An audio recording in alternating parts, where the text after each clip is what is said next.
पूजा राठौर शर्मा। आप देख रहे हैं संजीवनी, एक ऐसा शो जहां हर रोज होती है आपकी सेहत की बात डॉक्टर प्रताप चौहान के साथ। छींक आना बेहद नॉर्मल सी बात है, ये हर किसी को कभी भी आ सकती है। लेकिन अगर किसी को ज्यादा छींके आए तो क्या ये फिर समस्या की बात हो सकती है? ज्यादा छींक आने के पीछे क्या कारण होते हैं? साथ ही छींक से बचने के लिए क्या है आज का जीवा मंत्र, आइए देखते हैं। हर रोज नहाने के बाद, धूल में निकलने के बाद, एसी में बैठने के बाद अगर आपको भी आती हैं लगातार छींकें तो हो जाएं सावधान और जरूर देखें मेरे साथ संजीवनी। डॉक्टर प्रताप चौहान, बहुत बहुत स्वागत है आपका। थैंक यू जी। तो डॉक्टर चौहान, आज हम बात कर रहे हैं छींके आना। जी, हमने देखा है किसी किसी को बहुत छींके आती है और किसी को बहुत ज्यादा छींके आती है, इसे आप कैसे देखते हैं? देखिए, वैसे तो कभी कभार कोई छींक अगर किसी को आती है तो नॉर्मल है, बहुत कॉमन सी प्रॉब्लम है। लेकिन अगर इसको थोड़ा सा अगर हम रोग की दृष्टि से देखें तो आयुर्वेद में इसका वर्णन है, एक बड़ा अच्छा सा शब्द है संस्कृत का, क्षवतु बोलते हैं उसको। क्षवतु के नाम से एक ये रोग आया है, आयुर्वेद में इसका वर्णन किया गया है। और आम तौर पर अगर हम देखें तो सर्दी, जुकाम या खांसी होने पर थोड़ी छींकें आ जाती हैं। कभी कभी किसी मेडिसिन के कारण भी होता है, मेडिसिन की स्मेल बहुत तीखी अगर हो या कोई भोजन में ऐसी स्मेल तीखी हो, उसके कारण भी छींकें आदमी को आ जाती हैं। आयुर्वेद की दृष्टि से सर्दी से या ठंड लगने से, वात के प्रकोप से, ये जो रोग लिखा है क्षवतु रोग, वहाँ वात का जिक्र उन्होंने किया, क्योंकि वात अंदर जाती है और एक हमारे मर्म स्थान को एक्टिवेट कर देती है, तो उसके कारण छींकें आती हैं। लेकिन कई लोगों को सुबह उठते ही छींकें आती हैं बहुत ज़ोर से। कुछ लोग नहा करके बाहर निकलते हैं तो उनको बहुत सारी छींकें आती हैं। कुछ लोग घर से जैसे बाहर कदम रखते हैं धूप में तो उनको छींकें आती हैं। तो सबसे पहले हमें समझना ये कि क्या है, इसका प्रोसेस क्या है। सिंपल भाषा में हमारी नाक के अंदर एक परत होती है जिसको नेजल मेम्ब्रेन बोलते हैं हम लोग। ये जो नेजल मेम्ब्रेन जब कमज़ोर हो जाती है तो इसके कारण छींकें आती हैं, क्योंकि जब भी इसके संपर्क में कोई भी चीज़ आएगी, कोई धूल है, मिट्टी है, धुआं है या कोई बहुत तीखी स्मेल है, तो उससे क्या होगा कि उस नेजल मेम्ब्रेन के अंदर एक इरिटेशन होता है और उसका एक रिएक्शन है छींक। आम तौर पर जो इस तरह की प्रॉब्लम होती है जहाँ पर आपको कोई एलर्जन दिखाई देता है तो उसमें हम कहते हैं कि इसको एक एलर्जी हो गई है, नेजल एलर्जी इसको हो गई है। वो किसी केमिकल से हो सकती है, किसी स्ट्रॉन्ग स्मेल से हो सकती है, कभी कभार ठंड लगने से भी हो जाती है, ठंडा पानी पिया। और अगर हम देखें इसके जो लक्षण देखें तो लक्षण तो वही हैं कि छींकें आती हैं उसमें, और साथ में नाक, कभी कभार नाक से पानी आता है, किसी किसी को नाक बंद भी हो जाता है, और उसके अलावा नाक में खुजली होती है, कुछ लोगों को आँखों में खुजली होती है, कभी कभार जो है सिर में दर्द हो जाता है, और ये गले में अगर चला जाए थोड़ा सा ये, तो गले में खराश, थोड़ी खांसी, सांस लेने में तकलीफ, ये क्योंकि पूरा रेस्पिरेटरी सिस्टम एक ही है, तो ये सारे इसके साथ जुड़े हुए कुछ सिम्टम्स हैं।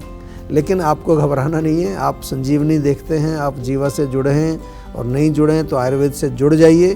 कोई भी प्रॉब्लम है, चाहे छींकें आती हैं, किसी तरह की कोई भी प्रॉब्लम है, आप ज़रूर हमारे सेहत के नंबर पर कॉल करके जीवा के डॉक्टर से एक विस्तार से एक पूरी कंसल्टेशन करिए, ताकि आपको अपने रोग के बारे में, अपने शरीर के बारे में काफ़ी कुछ समझ आ जाए। धनिये का पानी कैसे है सेहत के लिए फायदेमंद, बताएंगे डॉक्टर चौहान सेहत की संजीवनी में अब से थोड़ी देर के बाद। डॉक्टर चौहान, ये छींक आना जी, ये किस वजह से है? क्या इसके पीछे मेन कारण है? क्यों ये छींकें आ रही है? ये हम कैसे पहचानें? देखिए, जो भी कोई रोग होता है उसको समझना बहुत ज़रूरी है। जब हम कहते हैं कि ये एक एलर्जी है, कई बार डॉक्टर के पास जाएंगे, आप कहेंगे आपको एलर्जी होगी, तो वहाँ पर कारण क्या है? कोई ना कोई एलर्जन यानी कि कोई बाहर का ऐसा तत्व है जो कि हमारी नेजल मेम्ब्रेन के संपर्क में आने से फिर हमें छींकें आएंगी। तो जैसे मैंने अभी बताया आपको कि किसी को धूल से, किसी को मिट्टी से, किसी को धुएं से, किसी को किसी स्मेल से, कभी कारपेट से, इवन घर में जो हमारे पेट्स होते हैं, जैसे डॉग्स हैं, कैट्स रखते हैं कुछ लोग, तो ये एलर्जिक राइनाइटिस इसको कहते हैं, या कई बार इसको नेजल एलर्जी कहते हैं। तो यहाँ पर जो है एक एलर्जन का होना आवश्यक होता है। लेकिन यदि आपको छींकें अदरवाइज़ आती हैं, यानी कि ठंड के कारण आती हैं, तो वहाँ पर जैसा मैंने कहा आयुर्वेद में अगर हम देखें तो वहाँ वात दोष का प्रकोप वहाँ बताया उन्होंने, कभी कभार कफ का उसमें इन्वॉल्वमेंट भी होता है, या फिर जो है आम तौर पर जैसे ठंड जब लगती है या गला ख़राब होता है, गले में कोई इरिटेशन हो जाती है या फिर जुकाम हो जाता है आपको, उसके कारण भी छींकें आम तौर पर आ जाती हैं। इसमें हल्का सा फीवर भी हो जाता है, नाक में थोड़ी ड्राइनेस सूख जाती है अंदर से, कई बार नाक में आपको तेल डालना पड़ता है, या नाक बंद हो जाती है, और शरीर में हरारत महसूस होती है। थोड़ा सा ये एलर्जी से डिफरेंट होता है, जिसकी आज हम चर्चा कर रहे हैं। थकान हो सकती है, सिर में दर्द हो सकता है। आमतौर पर ये 5-7 दिन में ये जो सर्दी के कारण छींकें वगैरह आती हैं वो ठीक हो जाती है 5-7 दिन में। चेंज ऑफ सीजन में आमतौर पर देखा होगा आपने, जब मौसम बदलता है उस समय ये अधिक देखने को मिलती है ऐसी प्रॉब्लम। तो एक व्यक्ति से दूसरे व्यक्ति में ये फैलने वाली होती है, ये वाली जो सर्दी के कारण होती है। लेकिन जो एलर्जी जो होती है, जिसको हम नेजल एलर्जी कहते हैं, वो एक से दूसरे में नहीं फैलेगी। और जो एलर्जी है उसमें आम तौर पर ये भी देखने को मिलता है, कई लोग कंप्लेन करते हैं कि छींकों के साथ साथ उनको कुछ स्किन की प्रॉब्लम्स भी आ जाती हैं। स्किन में रैशेज हो जाते हैं, स्किन में कहीं कहीं जो है खुजली होती है, कभी कभार जो है जलन होती है, बहुत तेज़ आँखों में जलन होती है, सांस लेने में तकलीफ़ होती है। तो थोड़ा सा हमें यहाँ पर डिफ्रेंशिएट करना ज़रूरी है कि जो आपको छींकें आती हैं वो एक एलर्जी है एक प्रकार की, या फिर वो जो है जिसको हम आयुर्वेद में जिसको डिस्क्राइब करते हैं, जहाँ हमारे दोषों का इम्बैलेंस होता है, इसका कोई मूल कारण होता है। और मूल कारण की बात यहाँ इसलिए समझा रहे हैं आपको कि जब भी आप किसी रोग की चिकित्सा करने चलते हैं तो आपको ये मालूम होना चाहिए कि मुझे ये प्रॉब्लम हुई क्यों है। ये क्वेश्चन आपको हमेशा पूछना चाहिए। किसी भी व्यक्ति को कभी कोई भी रोग होता, पहला क्वेश्चन उसके दिमाग में होना चाहिए कि मेरे को ये प्रॉब्लम हुई क्यों है। जब आप ये इस तरह से आप अप्रोच करेंगे रोग को, तो फिर 10 आपको चीज़ें वैसी नज़र आने लगेंगी कि कहाँ आपके खान पान में या लाइफस्टाइल में या कोई वातावरण में कोई चीज़ है। और जब आप इस तरह से सोचना शुरू करेंगे तब आप आयुर्वेद से जुड़ जाते हैं। और इस बीच हमारे साथ एक कॉलर जुड़ गई हैं, सुप्रिया हैं फरीदाबाद से। पूछिए सुप्रिया जी सवाल। हेलो जी नमस्कार। जी नमस्ते सर, मैं सुप्रिया बात कर रही थी हरियाणा हाँ जी, फरीदाबाद बताइए। से। जी सर मेरी समस्या ये है कि मुझे ना मतलब काफी टाइम से मेरा जो वेट है, वेट तो मेरा नॉर्मल है, लेकिन जो मेरा बैली है वो बहुत ज्यादा मतलब बाहर को आ रहा है। तो अच्छा। इसके लिए मैं करती हूँ, जैसे एक्सरसाइज या योगा वगैरह कर लेती हूँ। जैसे सुबह सुबह गर्म पानी हनी के साथ वो सब भी लेती हूँ, लेकिन उससे मुझे कोई फर्क नजर नहीं आ रहा है सर। देखिए, 2 चीज़ें आपको समझनी है। कई बारी जो है ये पेट का जो ब्लोटिंग होता है उससे भी आपको लगता है कि पेट आपका जो थोड़ा बड़ा हो गया है। तो अगर ब्लोटिंग है तो जब तक आपका पाचन ठीक नहीं होगा तब तक आप फैट रिड्यूसिंग चीज़ें कुछ भी लेते रहेंगे, उससे बात नहीं बनेगी। और दूसरा क्या है कि जो हमारे आयुर्वेद के अनुसार हम कहें, जो फैट कैरिंग चैनल्स जो स्रोतस हैं जिनमें मेद चलता है यानी कि फैट चलता है, वो आमतौर पर बेली पर या बटक्स के ऊपर, ये चेस्ट के एरिया में ज़्यादा होते हैं ये चैनल्स हमारे। वहाँ अगर ब्लॉकेज हो जाए किसी तरह की तो फिर वो फैट वहीं जमा रहता है। बाकी शरीर में आपको दुबला पतला नज़र आएगा, एक ही जगह पर सब फैट जमा हो जाता है। तो उसमें थोड़ा फैट कैरिंग चैनल्स को साफ़ करना पड़ता है। जीवा की स्लिम टी बहुत अच्छी है, बहुत सारे लोग यूज़ करते हैं जीवा की स्लिम टी। और जहाँ तक वेट की बात अगर मैं करूँ तो अगेन एक वेट मैनेजमेंट प्रोग्राम हमारा है जीवा में, जिसमें हमारे न्यूट्रिशनिस्ट आपके साथ जुड़ते हैं, आपकी एनालिसिस करते हैं पूरी, और फिर आपको पर्सनलाइज्ड एक प्लान बना के देते हैं। फ़ोन पर भी ये हो जाता है प्रोग्राम, और फिर आपके साथ जुड़े रहते हैं। ऐसा नहीं कि एक बार डाइट बताई और फिर आपको भूल गए, फिर आपके साथ कंटिन्यूसली फॉलोअप होता है। हर हफ्ते आपसे बात करते हैं, समझते हैं क्या समस्या है, कहाँ गड़बड़ है। और उस तरह से हमने देखा कि 1 महीने के अंदर ही लोगों का वज़न कम होना शुरू हो जाता है। प्रॉपर तरीके से जब आप काम करते हैं तो रिजल्ट डेफिनेटली आते हैं।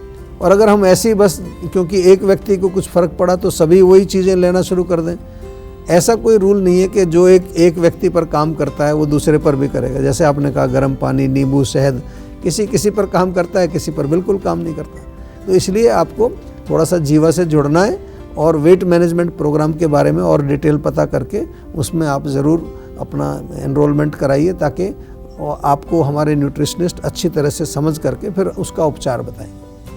धनिए का पानी कैसे है सेहत के लिए फायदेमंद, बताएंगे डॉक्टर चौहान सेहत की संजीवनी में अब से थोड़ी देर के बाद। डॉक्टर चौहान, जिन लोगों को बहुत ज्यादा छींकें आती हैं, उनके लिए लाइफस्टाइल और डाइट में बदलाव लाना कितना जरूरी है, कितना आराम इस बदलाव से उन्हें मिल सकता है? देखिए, जो भी हमारा रोग होता है उसमें डाइट और लाइफस्टाइल का रोल बहुत इम्पोर्टेंट होता है। और जैसा कि पहले भी मैंने बताया कि मुख्य रूप से अगर ठंड से बचना है तो उसमें क्या है कि ठंड वाली चीज़ें हमें नहीं चाहिए। वातवर्धक भोजन, वात का हमने यहाँ पर जिक्र किया, तो वातवर्धक भोजन का सेवन नहीं करना है। और इसलिए बहुत ज़्यादा जैसे बर्फ़ वाली चीज़ें, आइस्ड कोई ठंडी कोल्ड ड्रिंक, आइसक्रीम, इसका सेवन बिल्कुल मत करिए। मिल्क प्रोडक्ट से भी फ़र्क पड़ता है इसमें। या फिर ऐसी चीज़ें जिनको हम कहते हैं बादी वाली चीज़ें हैं, उनका सेवन ना करें। हल्का सुपाच्य भोजन, बहुत अच्छा आराम मिलेगा। और साथ में थोड़ा सा अपना लाइफस्टाइल के बारे में अगर देखें तो सेडेंटरी मतलब बैठे मत रहिए, कुछ थोड़ा बहुत मूवमेंट होना चाहिए। थोड़ा दिन में थोड़ा आप एक्सरसाइज करें, सोएं, दिन में ना सोएं, ये भी बहुत ज़रूरी है। नियमित रूप से कुछ ना कुछ हल्का फुल्का व्यायाम, एक्सरसाइज, तिल के तेल से मालिश करेंगे, उससे भी बहुत फ़र्क पड़ेगा आपको। और वेट को ना बढ़ने दें। हर रोज़ 1/4 चम्मच सौंठ का चूर्ण, उसको शहद में मिलाकर दिन में 2 बार आप चाट सकते हैं। जीवा का एक अनु तेल आता है, बहुत बढ़िया तेल है, उसको नाक में डालें दिन में 2 बार। और हर रोज़ जीवा का आप च्यवनप्राश जरूर खाएं। जीवा का एक सीतोपलादी चूर्ण आता है, अगर आपको कोल्ड कफ भी है बहुत अच्छा काम करता है। या फ्लूकॉन टैबलेट हमारी आती है। ये चीज़ें आप इजीली अपने घर में रख सकते हैं, बहुत सरल चीज़ें हैं। ये कोई ऐसा नहीं कह सकते कि ये बहुत स्ट्रॉन्ग मेडिसिन्स हैं कोई। ये छोटी मोटी चीज़ें जो आपके दोषों को बैलेंस करती हैं, आपकी इम्यूनिटी को स्ट्रॉन्ग रखती हैं और सभी प्रकार के जो आपके इंटरनल जो भी कॉजेज़ जिनको हम कहते हैं आयुर्वेद में, उनको बैलेंस रखती हैं। और चलिए अब जानते हैं आज का जीवा मंत्र। डॉक्टर चौहान, आयुर्वेद में छींक का इलाज क्या है? आयुर्वेद में छींक का बहुत अच्छा इलाज है। जैसा मैंने कहा कि इसमें हम सबसे पहले रोग के मूल कारण को समझ करके और फिर उसको आपको कस्टमाइज यानी कि पर्सनलाइज मेडिसिन इसमें दी जाती है। आयुर्वेद में 2 प्रकार की जो है ये क्षवतु रोग जो मैंने बताया, 2 प्रकार का वर्णन मिलता है। एक कहते हैं निज यानी कि जो अपने पर्सनल कारण, जो उसके इंटरनल दोषों का इम्बैलेंस वगैरह उसके कारण वात बढ़ा है, कफ बढ़ा है, उसके कारण होता है। दूसरा होता है आगंतुज यानी कि जो बाहरी एक्सटर्नल कॉज होते हैं। और एक्सटर्नल कॉजेज़ में जैसा मैंने शुरू में बोला आपको, कभी कभार बहुत स्ट्रॉन्ग इरिटेशन होता है, कोई स्मेल भोजन में होती है या नाक में कुछ विशेष इरिटेशन हो जाती है। ऐसा नहीं कि हर व्यक्ति को एक ही दवा दी जाती है, ये ज़रा समझने वाली बात है। हर व्यक्ति को मेडिसिन अलग अलग दी जाती है। और आजकल तो आप देख रहे हैं आयुर्वेद में भी बहुत प्रचलित हो गया है ये कि एक गोली बना देंगे कि जी ये गोली आपसे, इससे थायराइड ठीक हो जाएगा, इस गोली से PCOD ठीक हो जाएगा, इस गोली से आपके जो जोड़ों के दर्द गायब हो जाएंगे। ऐसा आयुर्वेद में नहीं है। जीवा में जो भी हम काम करते हैं पूरा शास्त्रीय विधि से काम करते हैं। जीवा में शोधन चिकित्सा की जाती है, शोधन यानी कि पंचकर्म है, उसमें शमन चिकित्सा की जाती है, रसायन चिकित्सा की जाती है। और ये तमाम चीज़ें जो हैं वो प्रॉपर एक पर्सनलाइज तरीके से दी जाती है। इसीलिए जो है मैं बार बार यही कहूँगा कि आप जो है जब भी किसी रोग का आप इलाज करते हैं उसको अच्छी तरह से समझ करके और उसके जो भी निर्देश हमारे डॉक्टर्स देते हैं उसके अनुसार उसकी चिकित्सा करें, तभी आपका रोग जो है वो पूर्ण रूप से ठीक होगा। टेंशन लेने से सेहत नहीं बनेगी, सेहत बनानी है तो सेहत का नंबर मिलाएं जो है 0129404040 और डॉक्टर चौहान की टीम के डॉक्टर से बात करके गुड हेल्थ पाएं। धनिये का पानी कैसे है सेहत के लिए फायदेमंद, बताएंगे सेहत की संजीवनी में डॉक्टर प्रताप चौहान। लेकिन एक छोटे से ब्रेक के बाद, क्योंकि ब्रेक के बाद भी जारी रहेगी सेहत की बात डॉक्टर प्रताप चौहान के साथ।